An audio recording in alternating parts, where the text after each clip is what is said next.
Before you scroll past, stop for just 10 seconds.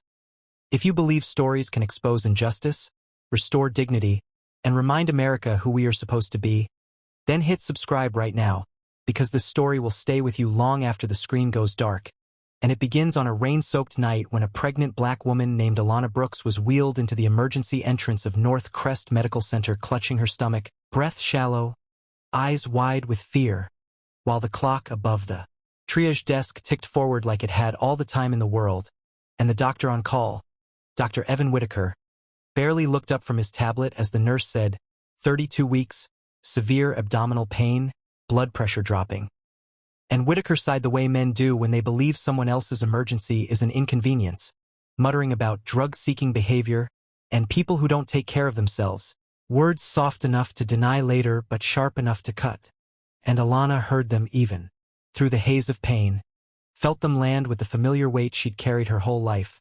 the knowledge that she would have to prove she deserved help, while her husband Marcus sat in the waiting area filling out forms with shaking hands, leaving the occupation line blank out of habit. Because when you do what he did for a living, you learned early that anonymity kept people alive, and Whitaker ordered Alana to wait for labs instead of rushing her to imaging, dismissing the nurse's concern, telling her they were short-staffed and that these cases always look worse than they are. And hours slipped by as Alana's pain sharpened into something primal, something wrong, while monitors beeped and no one came, and a junior resident suggested an ultrasound only to be waved off, Whitaker insisting they follow protocol, his protocol, the one that treated patients like Alana as exaggerations until proven otherwise, and by the time a scan was finally done, the tech's face went pale because it showed a placental abruption so severe it demanded immediate surgery. But Whitaker delayed again, arguing with another physician over whether the readings were accurate, over whether Alana was stable enough to wait. And in that waiting, her baby's heartbeat slowed, then fluttered, then stopped, and Alana screamed not just in grief but in the terrible clarity that she had been right all along and that no one had listened, and when she hemorrhaged, Whitaker ordered conservative treatment instead of emergency surgery, documenting carefully, covering himself in language that sounded reasonable to anyone who hadn't been in that room. And by the time the code was called, it was too late. Alana Brooks died at 2:47 a.m., pronounced with clinical detachment by the same doctor who had dismissed her pain, and Marcus was escorted into a small white room and told with rehearsed sympathy that they did everything they could. And something in him broke quietly, not into rage but into focus, because grief was a language he knew how to translate into purpose, and he nodded, thanked them, signed the papers, and went home to an empty house that still smelled like the baby lotion Alana had bought. And for a week he mourned like any husband would. But beneath that mourning another process had begun, one that did not involve prayers or casseroles, because Marcus Brooks was a supervisory special agent with the FBI's Civil Rights Division, and while he had never intended to bring his work into his marriage, he also knew that the law had a long memory if you fed it facts, and he requested the medical records, not as an agent but as a husband, and read them line by line, noting timestamps, contradictions, dismissive language, the way Whitaker's notes subtly shifted blame onto the patient, and then he requested security footage, and then he did something Whitaker never imagined anyone would do. He listened to the nurses, off the record at first, the ones who had felt uneasy, the ones who had been overruled, the ones who had heard the comments and seen the pattern, because this wasn't the first time a black patient's pain had been minimized in that hospital. It was just the first time the consequences had been fatal and the widower had a badge. And as Marcus dug deeper, he discovered a trail of complaints quietly settled,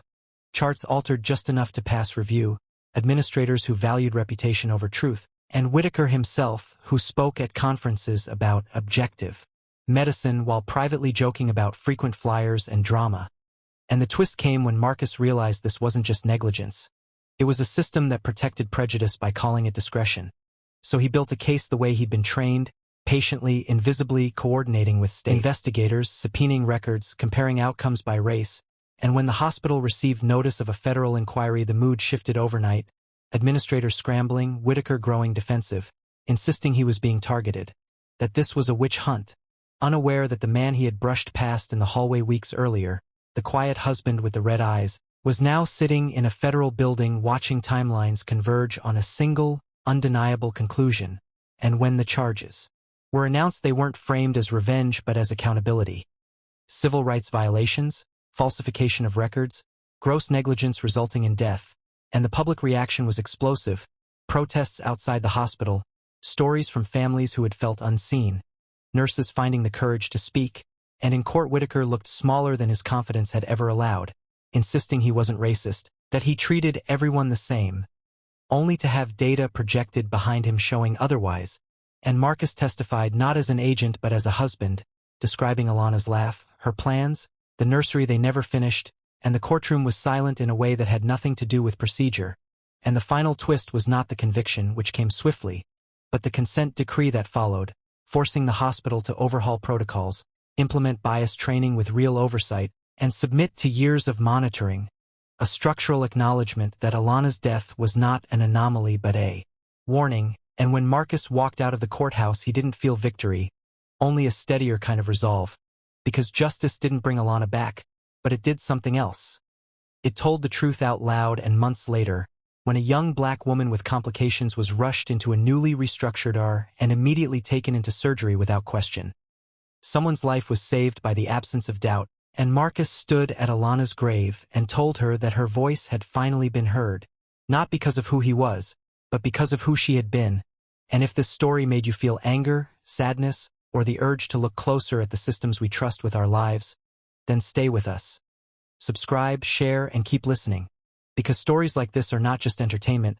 they are reminders that silence is expensive, attention is powerful, and justice often begins with someone refusing to let a truth be buried.